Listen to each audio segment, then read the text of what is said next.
অনিকেত, কমলেশ, ললিতা ও শোভার সহযোগিতায় সুবিনয়ের কাজ ভালোভাবেই মিটে গেল। ছেলে সুনয়ন ও নয়না এসেছে বটে, কিন্তু কমলিনী কোনো রকম সাহায্য ওদের কাজ থেকে নেয়নি। ওরা যাবার আগে বলে, তুমি একলা এত বাড়ি রেখে কি করবে?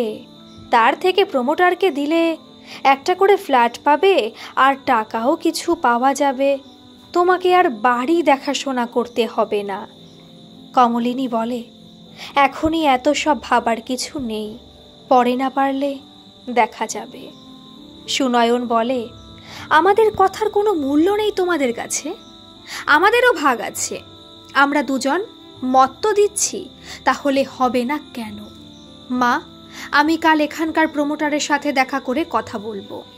কমলিনী বলে, বাড়ি আমার নামে করে গেছে তোর বাবা, কাজেই আমি মরলে তবে তোরা যা খুশি করতে পারবি, কিন্তু এখন নয়। নয়না বলে, আমাদের তোমরা কেউ ভালোই বাসনি কোনোদিন, তাই আমাদের ভালো মন্দ চিন্তা করো না। আমাদের টাকার দরকার, তাই বলছি, কেন বুঝতে চাইছো না? আর তোমারও সুবিধা হবে, একা একা থাকতে হবে না। কমলিনী বলে, ঠিক বলেছিস, তোদের ভালোবাসিনি কোনো দিন, এমনি এমনি সব হয়ে গেছে, বড় হয়েছিস, লেখাপড়া শিখেছিস সব। কই, বলতে তো পারছিস না? মা, তুমি আমার কাছে থাকবে, চলো, একা একা এখানে থাকতে হবে না। তা নয় বাড়ি নষ্ট করার কথা বলছিস? তোর বাবা আর আমি অনেক কষ্ট করে, অনেক ত্যাগ স্বীকার করে এই বাড়ি করেছি। ভেবেছিলাম ছেলে মেয়ের জন্য একটা অ্যাসেট করলাম, এখন দেখছি না, সেটা নষ্ট করে টাকা আদায়ের চেষ্টা চলছে। আমি থাকতে তা হবে না, বলে দিলাম। সুনয়ন আর নয়না থাকেনি, তারপর চলে গেছে। কমলিনী বুঝে গেছে আর খোঁজও নেবে না ওরা। সুবিনয়ের কাজ করে যতটুকু টাকা ছিল, অনিকেত কমলিনীকে পোস্ট অফিসে নিয়ে গিয়ে মিস কেটে সুদের ব্যবস্থা করে দিল। কমলিনী তাই দিয়ে নিজের খরচা যাতে চালাতে পারে। আবার ওদের চলল দৈনন্দিন জীবনযাপন যে যার মতো। কমলিনীকে সঙ্গ দেবার জন্য ওরা চারজন প্রায়ই ওর বাড়ি চলে আসে, আড্ডা দেয়, চা খায়, তারপর চলে যায়। কমলেশের বাড়িতে দাদা বৌদি খুব অশান্তি করছে ওর ছাত্র পড়ানো নিয়ে। বাড়িতে ছাত্র পড়াতে দিতে চাইছে না, নানা ছেলের আনাগোনা নাকি তাদের প্রাইভেসি নষ্ট করছে, ওদের ছেলের পড়ার ক্ষতি হচ্ছে, এই নিয়ে রোজই ঝগড়া অশান্তি হচ্ছে। কমলেশ একদিন ওদের আড্ডার সময় বলে এসব কথা, আর বলে, এখন বাড়ি ভাড়া নিলে খরচ আছে, সেলামি দিতে হবে অনেক টাকা, আমি কোথায় পাবো বলো? অনিকেত বলে, এগুলো তোমার দাদা বৌদির বদমাইশি, তোমাকে বাড়ি থেকে তাড়াবে বলে। ললিতা বলে, ঠিক বলেছ। কমলিনী বলে, ভাই, তুমি এক কাজ করো, সকালে আমার বাড়ির একটা ঘরে তুমি ওদের পড়াও। কমলেশ বলে, না না বৌঠান, তা হয় না, তোমার ছেলে মেয়েরা এমনিতেই আমাদের আসা যাওয়া পছন্দ করে না, তার উপর যদি এখানে পড়াই বলবে সুযোগ নিচ্ছি, না, তা হতে পারে না। কমলিনী বলে, ওদের কি আছে, ওরা টাকা পয়সাও দেয় না আর খোঁজ খবরও নেয় না, ভয় পায় যদি দায়িত্ব নিতে হয়। অনিকেত বলে, আমার মাথায় একটা বুদ্ধি এসেছে, বলবো? কমলিনী বলে, নিশ্চয়ই, বলো। অনিকেত বলে, তুমি ভাড়া দাও ঘরটা কমলেশকে, তাতে তোমার কিছু ইনকাম হবে আর কমলেশেরও খারাপ লাগবে না, তোমার ছেলে মেয়েও কিছু বলতে পারবে না, আর ওর সেলামির খরচটাও বেঁচে গেল। কি পছন্দ? কমলিনী বলে, প্রস্তাবটা ভালো, তবে বন্ধুর কাছ থেকে ভাড়া নেব এটা মানতে পারছি না, নিজেকে খুব স্বার্থপর লাগবে।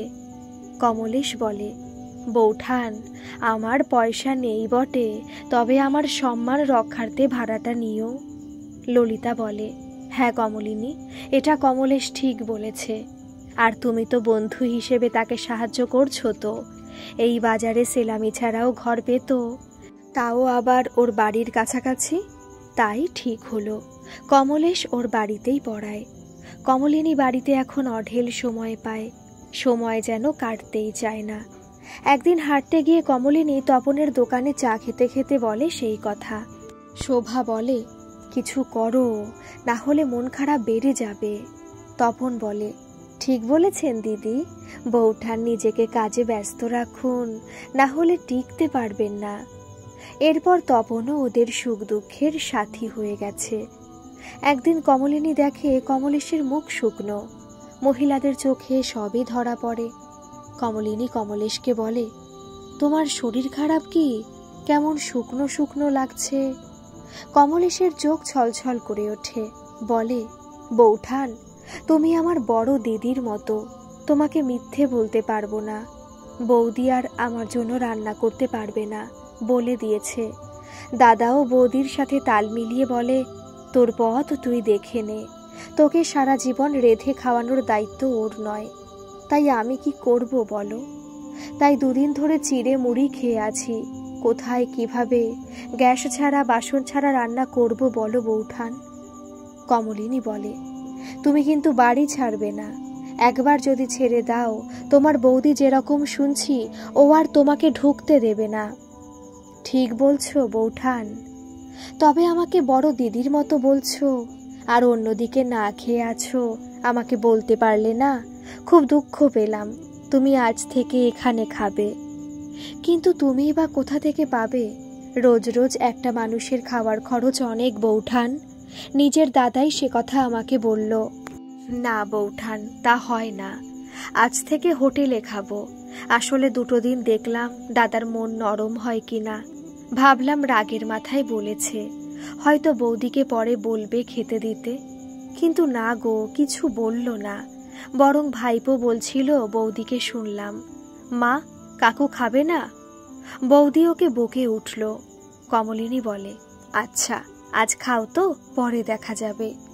কমলেশ কমলিনীর কাছে খেয়ে নিল পরিতৃপ্তি সহকারে। কমলিনী ললিতাকে ফোন করে বলে, একবার আসবে, কিছু কথা আছে। ললিতা বলে, শোভাকে নিয়ে যাবক্ষণ বিকালে। কমলিনী বলে, না না, তুমি একা এসো। ললিতা বলে, কি কথা গো, আমায় একাই যেতে বলছো কেন? কমলিনী বলে, এসো তো আগে, তারপর শুনো। বিকালে ললিতা তাড়াতাড়ি চলে এলো। ঘরে ঢুকে বলে, আমার সারা দুপুর টেনশন হচ্ছিল তোমার জন্য। কি হয়েছে? ছেলে মেয়ে কিছু বলেছে কমলেশকে ঘর দেওয়ার জন্য? ওরে বাবা, না না, ওসব নয়। তবে কমলেশেরই কথা। কমলিনী কমলেশের দাদা বৌদির কথা সব বলে, আর এখন খাওয়া দাওয়ার কষ্ট সেটাও বলে। ললিতা বলে, সবই তো বুঝছি কমলিনী, কিন্তু তুমি 12 মাস কি করেই বা খাওয়াবে? তার উপর কমলিনী, এখন সুবিনয়দা নেই, কাজেই এটা নিয়ে লোকে 5 রকম কথা বলবে। আমি আমার জীবন দিয়ে দেখেছি গো, যতক্ষণ মেয়েদের মাথায় সিঁদুর থাকে ততক্ষণ কেউ কিছু বলতে পারে না, কিন্তু যেই সেটা মুছে যায় তখন মেয়েরাই মেয়েদের বেশি শত্রু হয়ে চরিত্রে কালি ছেটায়। তোমার উদারতা কেউ দেখবে না, বুঝবেও না। তাই বলছি, একদিন দুদিন ঠিক আছে, 12 মাস এটা চললে খারাপ হবে তোমার পক্ষে। তুমি যতই ওর দিদির মতো হও, কেউ সেটা বিশ্বাস করবে না। দেখছো না, তোমার ছেলে মেয়েই ভালো চোখে নেয় না আমাদের বন্ধুত্বটা। কমলিনী বলে, তাহলে কি করা যায়? ছেলেটা রোজ হোটেলে খাবে, ওই তো কটা টিউশন করে। আমি একটা কথা ভাবছিলাম, বলবো? ললিতা বলে, হ্যাঁ বলো। কমলিনী বলে, শোভা একলা থাকে, ওর বিয়ে হয়নি, আর কমলেশও তাই। যদি আমরা ওদের বিয়ে দিতে পারি তাহলে ভালো হবে না, বলো? ললিতা বলে, কথাটা ভালো বলেছ, শোভার সংসার করা হবে, আর কমলেশ দুটো রান্না ভাত পাবে, দুজনের রোজগারে চলে যাবে বলো। কিন্তু ওরা রাজি হবে কি এই বয়সে এসে নতুন করে? কমলিনী বলে, একবার চেষ্টা করতে দোষ কি? কমলেশ শোভা দুজনকেই আলাদা করে মত জানতে হবে, যাতে যদি বিয়ে নাও হয় বন্ধুত্ব যেন নষ্ট না হয়। ললিতা বলে, ঠিক বলেছ, এ বিষয়ে অনিকেতদার সাহায্য নিতে হবে। একদম ঠিক, দাঁড়াও অনিকেতদাকে আসতে বলি। অনিকেতকে ফোন করে কমলিনী বলে, এক্ষুনি একবার আমার বাড়ি এসো। অনিকেত বলে, ওদের নিয়ে আমি এক্ষুনি যাচ্ছি। আরে না, তুমি একলা এসো। হ্যাঁ, কি বলছো বৌঠান? ওরে বাবা, খেয়ে ফেলবো না তোমাকে। না, সে কথা বলিনি। আচ্ছা, যাচ্ছি। কমলিনী খুব হাসে অনিকেতের কথা শুনে। ললিতা বলে, সুবিনয়দা চলে গিয়ে আমাদের সব কেমন যেন হয়ে গেল। অনিকেত একটু পরেই চলে এলো। এসে ললিতাকে দেখে বলে, ও তুমিও আছো? কমলিনী বলে, কেন অনিকেতদা, তুমি কি ভেবেছিলে?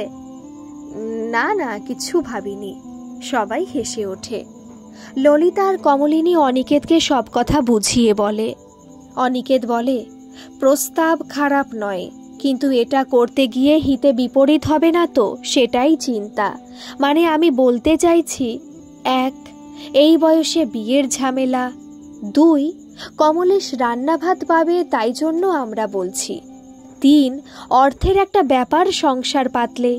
এই 3টে প্রশ্ন কিন্তু শোভা করতে পারে, কমলেশ হয়তো মানতে পারে। কমলিনী বলে, তাহলে কি হবে অনিকেতদা?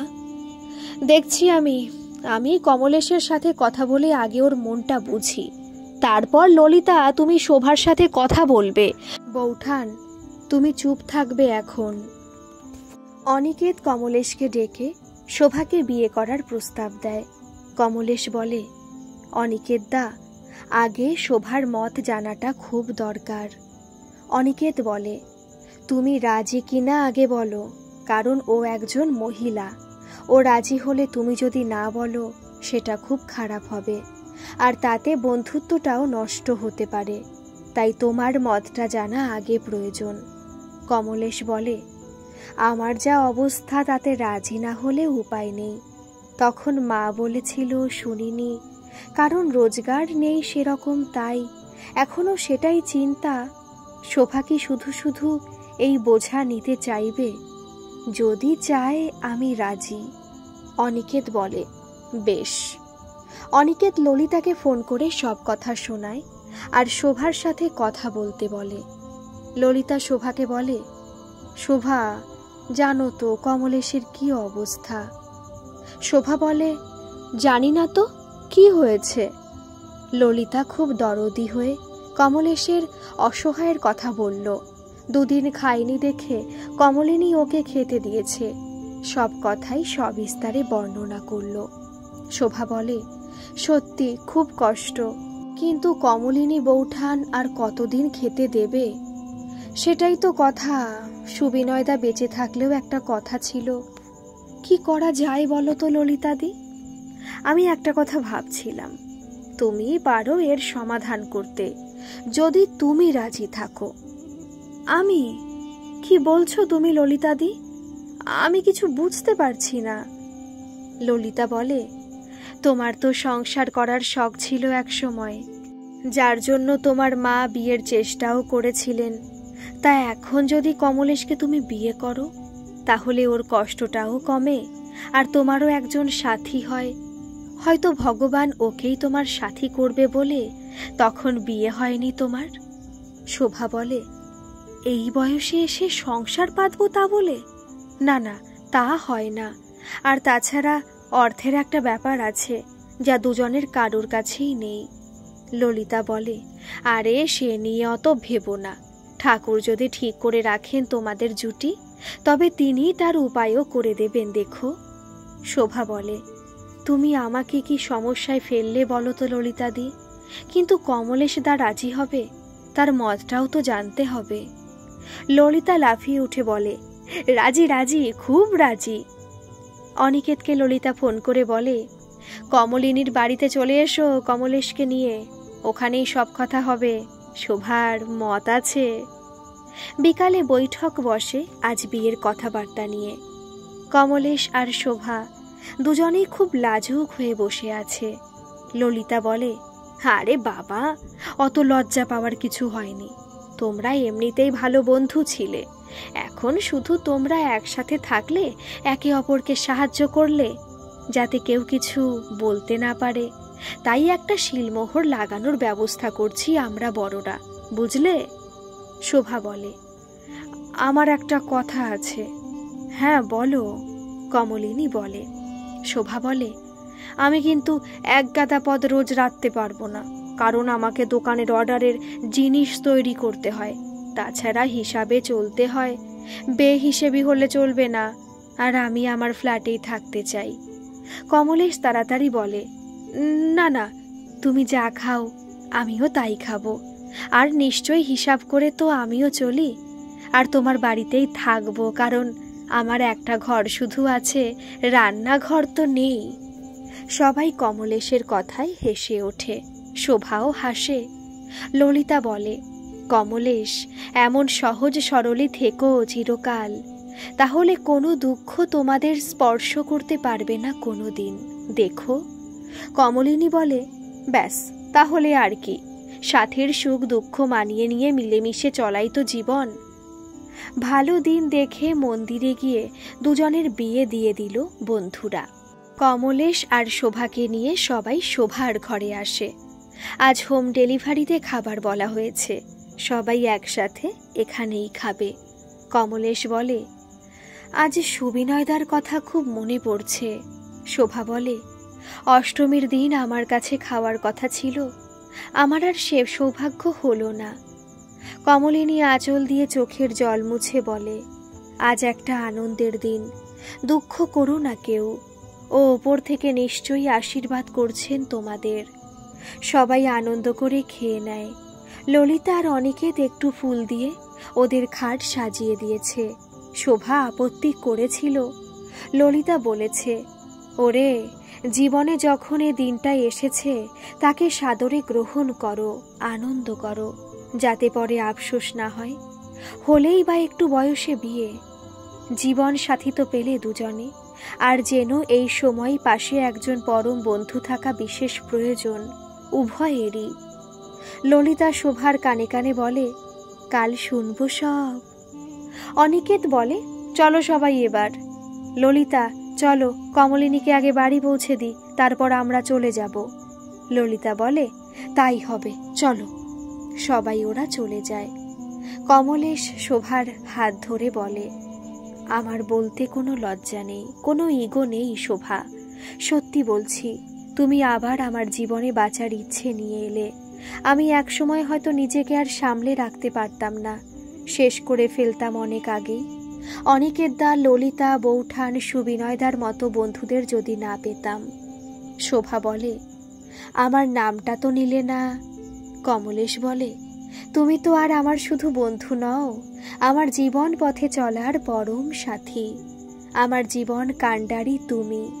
আমার এই ডুবে যাওয়া জীবন তরি তোমার হাতে তুলে দিলাম, তুমি চালাও তোমার ইচ্ছে মতো, কোনো আপত্তি করব না কোনো দিন।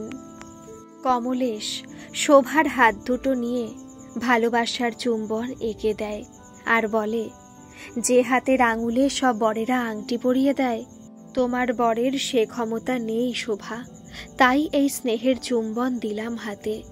শোভার আবেগে চোখে জল চলে আসে, বলে, আমি মধ্যবিত্ত পরিবারের মেয়ে, টাকা পয়সা গহনার লোভ নেই, তোমার ভালোবাসায় আমাকে অহংকারী করো, সেটাই হবে আমার বড় অলংকার, আর কিছু চাই না। কমলেশ শোভাকে নিজের বুকে জড়িয়ে ধরে, কপালে এঁকে দেয় স্নেহের পরশ। শোভা বলে, আমার নারী জন্ম সার্থক হলো আজ তোমার ভালোবাসার পরশে। কমলেশ বলে, আমার পাওনাটা দাও।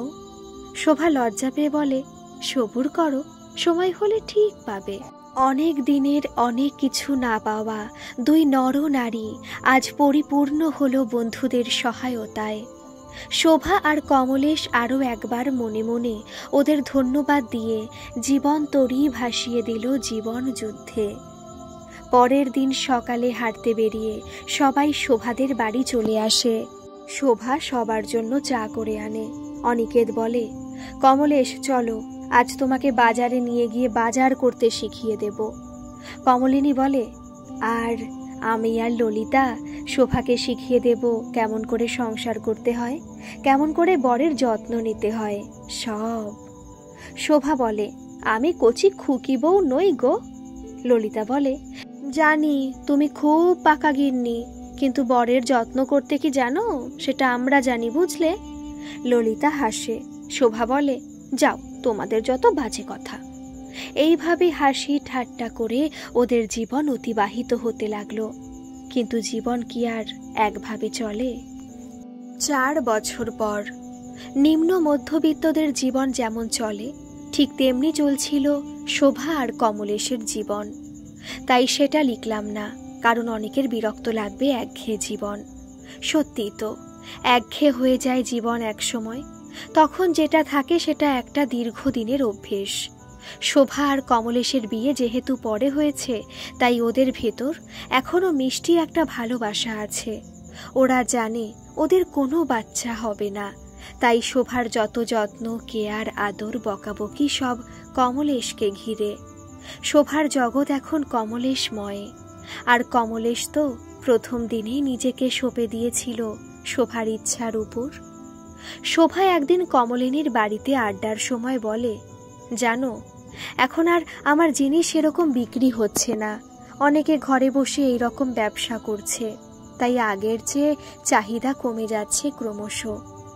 আবার কমলেশের টিউশনিরও সেই রকম অবস্থা, কারণ এখন সবাই ইংলিশ মিডিয়ামে ছেলে মেয়েদের পড়ায়, তাই ইংলিশ মিডিয়ামে পড়া শিক্ষকই রাখতে চান অভিভাবকগণ।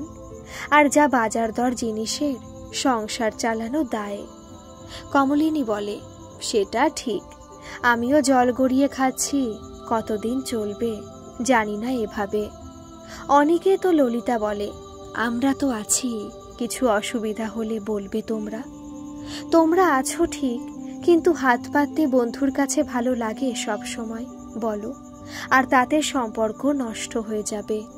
আর আমি অন্তত না খেয়ে থাকতে পারবো, কিন্তু তোমাদের সাথে সম্পর্ক নষ্ট হলে বাঁচবো না, বিশ্বাস করো, বলে শোভা। অনিকেত বলে, আমার বৌমা বলে আমার জন্য ওরা নাকি একটু ঘুরতে বেড়াতে যেতে পারে না, আমি ওদের পায়ে বেড়ি, গলার কাটা, এসব কথা বৌমা মিনতিকে বলে আমাকে শুনিয়ে শুনিয়ে। তাই আমি একদিন বললাম, আমার জন্য ভাবতে হবে না, তোমরা যেখানে ইচ্ছে যাও। মিনতি আমাকে 2 ভাতে ভাত করে দেবে, পয়সা দিয়ে দেব আমি ওকে। নাতি বলে, কেন মা, দাদুকে নিয়ে চলো না, কি হবে? ওই তো আমাদের বন্ধু সৌগতরা বেড়াতে গিয়েছিল, দাদু ঠাম্মা সবাইকে নিয়ে গিয়েছিল, কত আনন্দ করেছে ওরা সবাই মিলে। বৌমা তাড়াতাড়ি বলে, সে ওর ঠাম্মা আছে তাই নিয়ে গিয়েছিল, আর তোমার দাদুকে নিয়ে গেলে কে দেখবে? সেই তো আমি। তা তোকে সামলাবো না তোর দাদুকে দেখব? আমি তখন বললাম, বৌমা, আমার কি করতে হয় তোমাকে? খাইয়ে দাও, চান করিয়ে দাও, না আমার জামা কাপড় কেচে দাও, কিচ্ছু করো না, তবে আমার করবেটা কি? নাতি বলে, ঠিক তো মা, দাদু তো সব নিজে নিজে করে। বৌমা ওকে এক চড় মেরে চুপ করিয়ে দেয়, বলে, ওনার সাথে থেকে থেকে অসভ্য পাকা কথা, বড়দের ভেতর কথা এইসব শিখছো? অনিকেতের চোখ ছলছল করে। পুরুষ মানুষকে কাঁদতে নেই, তাই চোখের জল চোখেই রেখে দেয়। ললিতা বলে, অনিকেত দা, সবাই মিলে চলো, কোথাও বেড়াতে যাই, ভালো লাগছে না। অনিকেত বলে, খুব ভালো প্রস্তাব, দাঁড়াও, আমার বৌমা ছেলেরা বোধহয় কোথাও যাবে, আমরাও তখন যাব, কোনো সমস্যা থাকবে না, কাল তোমাকে জানাবো। শোভা বলে, আমাদের এখন একটু অসুবিধা আছে। অনিকেত বলে, আমার একটা কথা আছে। কমলিনী ললিতা বলে, বলো, কি বলবে? জায়গা ঠিক করেছো? অনিকেত বলে, না তা নয়, বলছি আমার টাকা তো রয়েছে, পেনশনও পাই, আর আমার বউটাও চলে গেল, তার জন্য যে রেখে দেব তাও হলো না, তাই বলছি বেড়াতে যাওয়ার খরচা আমার, তোমরা না করবে না। ললিতা বলে, ঠিক আছে, টিকিটের দাম আমি দেব, আর বাকি খরচা তোমার। অনিকেত বলে, ঠিক আছে, তাই হবে। কোথায় যাবে বলো, সমুদ্র না পাহাড়? কমলেশ বলে, আমার সমুদ্রে একবার খুব যাওয়ার ইচ্ছা ছিল। কমলিনী বলে, তাই চলো। অনিকেত বলে, কাল ছেলে বউয়ের পরিকল্পনা শুনি, তারপর ঠিক করব। অনিকেত বাড়ি আসে, খাওয়ার সময় বলে, তোমরা বেড়াতে যাবে বলছিলে, কোথায় যাবে যাও, আমার জন্য ভাবতে হবে না। লুসি বলে, কে ভাববে শুনি? রাকেশ বলে, বাবা যখন বলছে অসুবিধা নেই, তখন চলো, অফিস থেকে রাজস্থান যাচ্ছে, ঘুরে আসি। নাতি বলে, বাবা, দাদু যাবে না কেন? রাকেশ বলে, দাদুর শরীর খারাপ হবে সোনা, অত ধকল নিতে পারবে না, বয়স হয়েছে তো। অনিকেত খেয়ে দিয়ে উঠে ঘরে যায় আর মনে মনে বলে, তোদেরও একদিন বয়স হবে, ছেলে সব দেখে শুনে রাখছে, তখন বুঝবি। বউয়ের ছবির সামনে দাঁড়িয়ে বলে, সহেলি, এই ছেলের লেখাপড়ার ক্ষতি হবে বলে কোনোদিন বেড়াতে যেতে না, আজ ছেলে একটা স্বার্থপর তৈরি হয়েছে গো। অনিকেত পরের দিন সবাইকে বলে, চলো আমাদের বেড়ানো জগন্নাথকে দিয়েই শুরু করি, কেমন হবে? কমলিনী বলে, ভালোই হবে, অনেকদিন আগে শাশুড়িকে নিয়ে আমরা গিয়েছিলাম, ছেলে ছোট তখন মেয়ে হয়নি, ভালোই হবে। ললিতা বলে, কমলেশ আর শোভার হানিমুনটাও হয়ে যাবে। সবাই হেসে ওঠে। শোভা বলে, যাও, কথা বলবো না, যত বাজে কথা। সবাই হই হই করে টিকিট কেটে রাতে ট্রেনে চেপে পড়ে।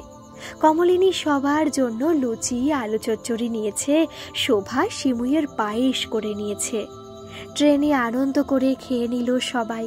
শোভা বলে, জানো, আমি না রাতের ট্রেনে এরকম কোনো দিন যাইনি, আমার খুব ভালো লাগছে, এ এক নতুন অনুভূতি। কমলেশ বলে, আমিও যাইনি কোনোদিন শোভা, তোমার আমার খুব মিল। ললিতা বলে, তাই তো তোমাদের এই বিয়েটা ভগবান দিয়েছেন। কমলেশ বলে, সব তোমাদের জন্য হয়েছে, আমরা দুজনেই তোমাদের কাছে কৃতজ্ঞ। কমলিনী বলে, ও কথা বলো না ভাই, ঠাকুর চেয়েছেন তাই হয়েছে। রাতে সবাই শুয়ে পড়ে, শোভা মাঝের বার্থে শুয়েছে। কমলেশ বলে, পড়ে যেও না যেন। শোভা বলে, পড়ে গেলে যাব, তুমি কি সারা রাত দাঁড়িয়ে থাকবে কখন আমি পড়ব বলে? অনিকেত বলে, হ্যাঁ তাই করো কমলেশ, পড়ে গেলেই ক্যাচ করে নেবে, আর আমরা পুরস্কার দেব। কমলেশ বলে, আমি কি তাই বলেছি নাকি? ও কোনোদিন যায়নি বলল, তাই ভয়ে যদি। কমলিনী বলে, আমরা সব বুঝেছি, এখন দেখছি কথাটা সত্যি। ললিতা বলে, কোন কথাটা গো? কমলিনী বলে, বুড়ো বয়সের বউ গলার মালা হয়। সবাই ওর পেছনে লাগে আর হাসতে থাকে। কমলেশ আর শোভা যেন ওদের নতুন করে আনন্দের ঢেউ তুলে দিয়েছে মনে। রাত কাটলে সকালে পুরীতে নেমে হোটেলে গেল সবাই। দুপুরে সবাই মিলে সমুদ্রে চান করতে যায়। অনেকে দেখে সবাইয়ের বয়সটা কমে গেছে, যেন জল নিয়ে খেলা করছে নিজেদের মধ্যে।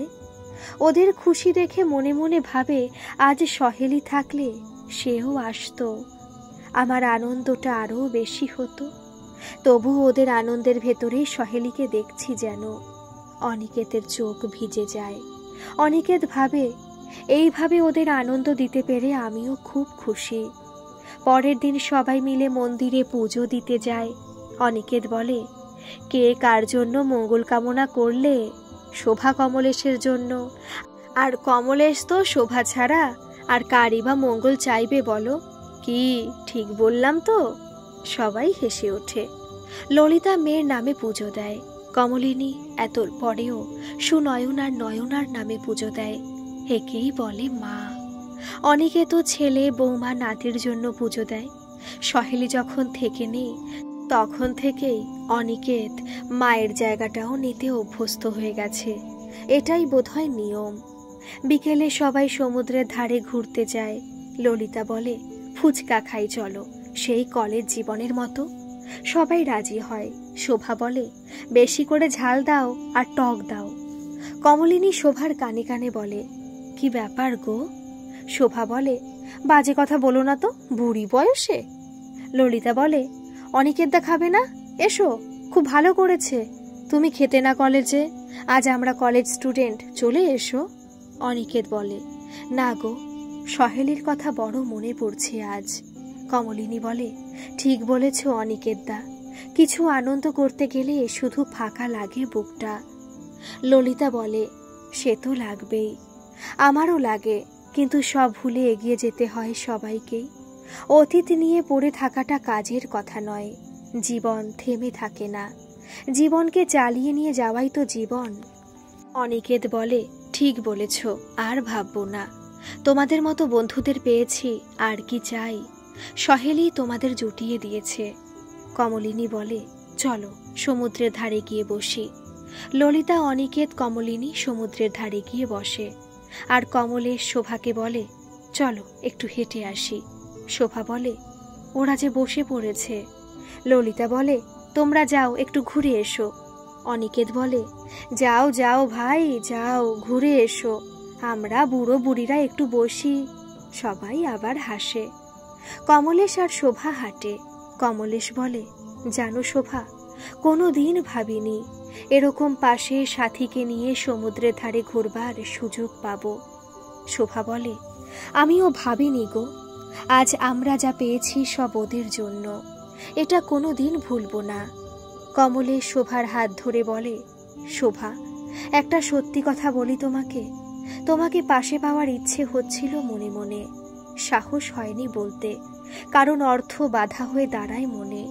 শোভা বলে, এখন তুমি খুশি তো কমলেশ? কমলেশ বলে, খুব খুব খুশি আমি। নীল সমুদ্রের জলরাশিকে সাক্ষী রেখে বলছি শোভা, খুব ভালোবাসি তোমাকে, এক বিরাট আকাশের মতো সে ভালোবাসা। শোভা বলে, আমিও না চাইতে যা পেয়েছি তা বলার নয়, আমিও খুব ভালোবাসি গো তোমাকে। অনিকেত বলে, কমলিনী, তুমি ভাগ্যিস সেদিন কমলেশের সাথে শোভার বিয়ের কথাটা বলেছিলে, ওদের দেখে খুব ভালো লাগে। কমলিনী বলে, ওদের অর্থনৈতিক অবস্থাটা যাতে একটু ভালো হয় সেটার ব্যবস্থা করতে হবে। অনিকেত বলে, আমি বলেছি তো কিছু অসুবিধা হলে বলতে। ললিতার মেয়ে ময়না ফোন করে এমন সময়, মা তুমি কেমন আছো, কোথায় আছো? ললিতা বলে, কেন তুই আসবি? আমি এখন পুরীতে এসেছি বেড়াতে। তুমি একলা গেছো? আমাকে বলনি তো। না রে, বন্ধুদের সাথে এসেছি। আমার কজন খুব ভালো বন্ধু হয়েছে এখানে জানিস। তাই বুঝি? খুব ভালো। তোমার আর একলা লাগে না তো? সেটাই ভালো। আমি নেই, তুমি যাতে ভালো থাকো সেইভাবেই থেকো। ললিতা বলে, হ্যাঁ রে, আমি ওদের সাথে খুব ভালো আছি। তুই এলে পরিচয় করিয়ে দেব। আমি সামনের সপ্তাহে যাব। ঠিক আছে সোনা, আয়, এলে কথা হবে। এখন রাখি। হ্যাঁ রাখো মা, খুব এনজয় করো। ফোন রাখলাম। কমলিনী বলে, তোমার মেয়ে তোমার মতো সুন্দর মনের মেয়ে, কথা শুনেই বুঝেছি। ললিতা বলে, হ্যাঁ গো, ও খুব ভালো। ওরা হোটেলে ফিরল খাওয়া দাওয়া করে একেবারে। শোভা আর কমলেশকে ললিতা বলে, আমার মেয়ে ময়না আসবে, তোমাদের সাথে আলাপ করিয়ে দেব। বারান্দায় সবাই মিলে কিছুক্ষণ আড্ডা দিয়ে যে যার ঘরে শুতে যায়। ললিতার মনটা আজ খুব ভালো আছে মেয়ের সাথে কথা বলে। কমলিনী ভাবে, ললিতার মেয়ে কেমন সুন্দর মায়ের খুশিতে খুশি, আর আমার ছেলে মেয়ে ভাবেই না আমার কথা। ওদের বাবা নেই, তবুও মন কাঁদে না আমার জন্য একটুও। মানুষ করতে পারিনি আমি, বড়ই করেছি কেবল। কমলেশ বলে, শোভা দেখো, জানলা দিয়ে সমুদ্রের ঢেউ দেখা যাচ্ছে, চাঁদের আলোয় রূপোর পাতের মতো ঝকঝক করছে। কমলেশ শোভাকে জড়িয়ে ধরে বলে, ঠিক তোমার মতো সুন্দর। শোভা বলে, আমি কালো বলে সান্ত্বনা দিচ্ছ? আমি কালো বলেই তো এতদিন বিয়ে হয়নি। কমলেশ বলে, তা সে যতই কালো হোক, আমি দেখেছি তোমার কালো হরিণ চোখ আর সুন্দর মন। শোভা কমলেশের বুকে মাথা রেখে বলে, আমি আর কিছু চাই না, শুধু ভালোবেসো এমনি করে সারা জীবন। দুই ভালোবাসার মানুষ আজ এক হয়ে গেল। নাইবা থাকলো অর্থ, নাইবা থাকলো বিলাসিতা, ভালোবাসা থাকলে আর কিছু দরকার হয় না। সেটা কমলেশ আর শোভাকে দেখেই বোঝা যায়। দুদিন কাটিয়ে ওরা বাড়ি ফেরে, এক বুক করে অক্সিজেন নিয়ে, যেটা দিয়ে ওদের জীবন তরি আবার এগিয়ে চলবে কিছুদিন। পুরী থেকে ফিরে এলো সবাই। মন খারাপ হয়ে গেল। কদিন একসাথে ছিল, খুবই ভালো লাগছিল। অনিকেত বাড়ি এসে দেখে ছেলে বউরা ফিরে এসেছে। ওরা যে অফিসের বন্ধুদের সাথে গিয়েছিল তাদের কারোর শরীর খারাপ হওয়াতে ট্যুর বাতিল করতে বাধ্য হয়েছে। অনিকেত ভেবেছিল ওরা ফেরবার আগেই ফিরে আসবে, তাই ওদের কিছু বলেনি। কিন্তু ওরা এসে অনিকেতকে দেখতে পায় না। মিনতির কাছে শোনে অনিকেত পুরী বেড়াতে গেছে, তাতেই রেগে আগুন। অনিকেত বাড়িতে ঢোকা মাত্র রাকেশ আর বৌমা ঝাঁপিয়ে পড়ে বলে, তোমার আক্কেল কবে হবে? বাড়ি ফাঁকা রেখে চলে গেছো? আমাদের বলার প্রয়োজন নেই পর্যন্ত। কোনো উপকারে তো আসো না, বাড়িটা দেখতেও পারো না। যেই আমরা চলে গেছি অমনি বান্ধবী নিয়ে বেড়াতে চলে গেছো এই বয়সে? লোকে কি বলবে ভাবলে না? আমার শ্বশুর বাড়ির সব শুনলে কি বলবে? অনিকেত চিৎকার করে বলে, শাট আপ, একদম চুপ। কি ভেবেছিস তোরা যা মুখে আসবে বলে যাবি? এই শিক্ষা দিয়ে বড় করেছি তোকে, নিজেকে ধিক্কার দিতে ইচ্ছে করছে। এত ত্যাগ করেছি তোকে শিক্ষিত করার জন্য, এই তার নমুনা। এর চেয়ে গণ্ড মূর্খ ছেলেরা ভালো রে, তারা বাবাকে অপমান করে না। হ্যাঁ, গিয়েছিলাম বেড়াতে, তবে শুধু বান্ধবী নয়, বন্ধুরাও ছিল। হ্যাঁ, তারা তোর চেয়ে শুভাকাঙ্ক্ষী অনেক বেশি, বুঝলি? তারা আমাকে সম্মান করে, শ্রদ্ধা করে, তোর মতো নিচ মানসিকতার মানুষ নয়। নাতি বলে, বাবা তোমরাও তো বন্ধু বান্ধবীদের সাথে গিয়েছিলে, দাদু গেলে দোষ কেন? তুমি নিয়ে গেলে তো দাদু আলাদা যেত না? রাকেশ ছেলেকে বলে, তুই চুপ করবি, না হলে মেরে দেব বলে দিলাম। আর বাবাকে বলে, হ্যাঁ হ্যাঁ জানি, পয়সা ছড়াও তাই খুব ভালো হয়ে আছো, সম্মান করছে এমনি এমনি না, সব বুঝি। বৌমা বলে, আরে কে কত ভালোবাসে জানা আছে, দিনান্তে খাবার জন্য তো এই বাড়িতেই আসতে হয়। তোদের সাথে কথা বলতে আমার রুচিতে বাধে। অনিকেত নিজের ঘরে চলে যায়। কটা দিনের আনন্দ এক নিমেষে শেষ করে দিল। এমন সন্তান তৈরি হয়েছে। অনিকেতের আর খেতে ইচ্ছে করল না আজ, মনটা বড় খারাপ। ঘরেই শুয়ে থাকলো, আর সহেলের জন্য বড় মন কষ্ট হতে লাগলো। ছেলেদের স্ত্রী মারা গেলে মনে হয় এক মহিলার চেয়েও বেশি অসহায় হয়ে পড়ে। অনিকেত বিকালে অমলিনীর বাড়ি যায়। সেখানে সবাইকে আসতে বলে দেয় ফোন করে। সবাই আসে। অনিকেত ছেলে বউয়ের কথা সব বলে। কমলিনী বলে, আজ খাওয়া দাওয়া কিছু হয়েছে নাকি হরিমটর? অনিকেত বলে, না গো, হয়নি, একটু চা দেবে বৌঠান? কমলিনী তাড়াতাড়ি গিয়ে চা আর তার সাথে জুত করে মুড়ি মেখে আনে। অনিকেত খেতে খেতে বলে, বৌঠান আমি একটা কথা ভাবছিলাম। কি বলো? তুমি সেদিন বলছিলে শোভা কমলেশের জন্য অর্থ ইনকামের একটা ব্যবস্থা করতে হবে। হ্যাঁ বলছিলাম তো। অনিকেত বলে, হ্যাঁ, সেটার উপায় একটা মাথায় এসেছে। সকলের ভর্তি পেটে বুদ্ধি আসে, আর আমার খালি পেটের জন্য বুদ্ধিটা এসেছে। সে আবার কি বুদ্ধি গো অনিকেত দা? অনিকেত বলে, বৌঠান তুমি শোভা কমলে সবাই মিলে যদি হোম ডেলিভারির ব্যবসা করো কেমন হয়? আমি যা যা লাগবে কিনে দেব, তুমি আর শোভা রান্না করবে, আর কমলেশ আর আমি বাজার করে দেব, আর কমলেশ খাবার পৌঁছে দেবে। তারপর যদি ভালো চলে, কাস্টমার বাড়ে, তখন লোক রাখা যাবে। কমলিনী বলে, আমার তো মনে হয় খুব ভালো প্রস্তাব। শোভা কমলেশ কি বলো? শোভা কমলেশ দুজনেই বলে, আমরাও রাজি। আমাদের জন্য তোমরা আর কত করবে অনিকেত দা? নিজের দাদা তো খোঁজও নেয় না একবার, অথচ তুমি কত ভাবো। অনিকেত বলে, না গো, আমারও একটু স্বার্থ আছে এতে। বললাম না, খালি পেটে বুদ্ধি এসেছে, তার মানে আমি তোমাদের প্রথম কাস্টমার হব, বুঝলে? আর ভালো ভালো রান্না খাবো রোজ। তারপর হেসে ওঠে। ললিতা বলে, আর আমি বাদ? অনিকেত বলে, না, বাদ নাও, তুমি সব হিসেব রাখবে, কত টাকা খরচ হচ্ছে সেটা দেখতে তো হবে, একটা নাম ঠিক করতে হবে, জানো? ললিতা বলে, আপনজন হোম ডেলিভারি। যারা বয়স্ক লোক একা একা থাকে তাদের আপনজন হয়ে উঠবো আমরা, ঘরোয়া বাঙালি খাবার থাকবে। অনিকেত বলে, খুব সুন্দর নাম হয়েছে। কমলেশ একটা মাইক নিয়ে টোটো করে ঘোষণা করতে বেরোলো, সাথে লিফলেটও বিলি করলো ফোন নাম্বার দিয়ে। রাতে অনেকে ফোন করে খাবার অর্ডার দেয়। তারা বলে, দিনের বেলায় ঘরোয়া ভাত তো পাওয়া যাবে, কিন্তু রাতে রুটি পাওয়া যাবে কি? শোভা বলে, হ্যাঁ নিশ্চয়ই পাবেন, যেমন খাবেন আপনারা বলবেন সব পেয়ে যাবেন। কমলিনীর বাড়ির নিচের ঘরে আরম্ভ হলো হোম ডেলিভারি। ললিতা বলে, আমার মেয়ে এসেছে আজ, তাই কাল ও রান্না করে তারপর আসবো, কেমন? কমলিনী বলে, তোমার মেয়ে কি আমাদের মেয়ে নয়? ওর জন্য এখানেই রান্না হবে, তুমি মেয়েকে এখানে নিয়ে আসবে, আমাদের সাথে আলাপও হয়ে যাবে। কমলেশ আর অনিকেত বাজার যায়। কমলিনী বলে, আজ 10 জনের অর্ডার পাওয়া গেছে।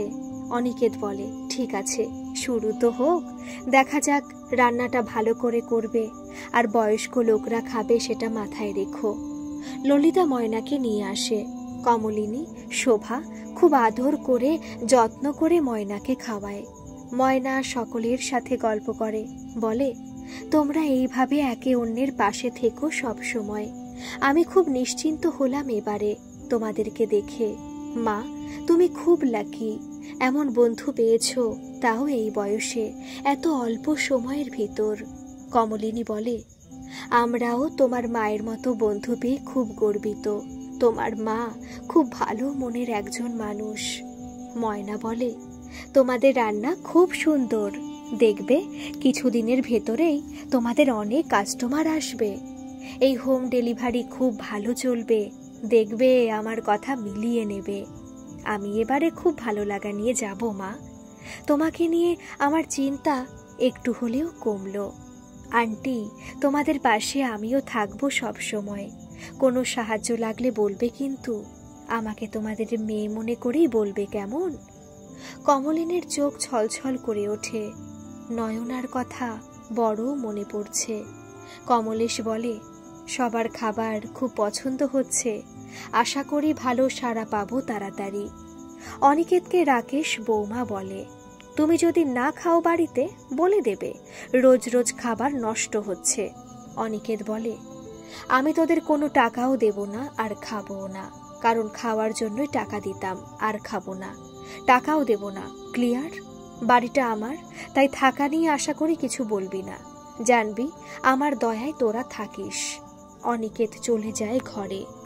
ওদের হোম ডেলিভারি খুব ভালো চলতে লাগলো। এখন আর কমলের, শোভা আর কমলিনীর কোনো অভাব নেই। ললিতা হিসেব রেখে অনিকেতের টাকাটা দিয়ে দেয় লাভের অংশ থেকে। অনিকেত অবশ্য নিতে চায়নি। ললিতা বলে, অনিকেত দা, এটা তুমি নাও, আবার প্রয়োজন হলে দেবে তখন। অনিকেত বলে, ঠিক আছে, তাই হবে। এখন সবাই মিলে ওরা খুব ভালো আছে। একজন ভালো বন্ধু পাওয়া যে সত্যি সৌভাগ্যের ব্যাপার। আমরা সবাই যেন এমনি করে বন্ধুর পাশে থাকার চেষ্টা করি, আর এক বন্ধুই পারে জীবনের দুঃখ ভুলিয়ে দিতে। এদের রোজ নামচা এমনি করেই চলুক, আমরা সবাই এই কামনাই করি। গল্পটি আপনাদের কেমন লাগলো প্লিজ একটা কমেন্ট করে বলবেন, আর যারা এখনো সাবস্ক্রাইব করেননি আমার চ্যানেল, তারা একটা সাবস্ক্রাইব করে দেবেন। ধন্যবাদ।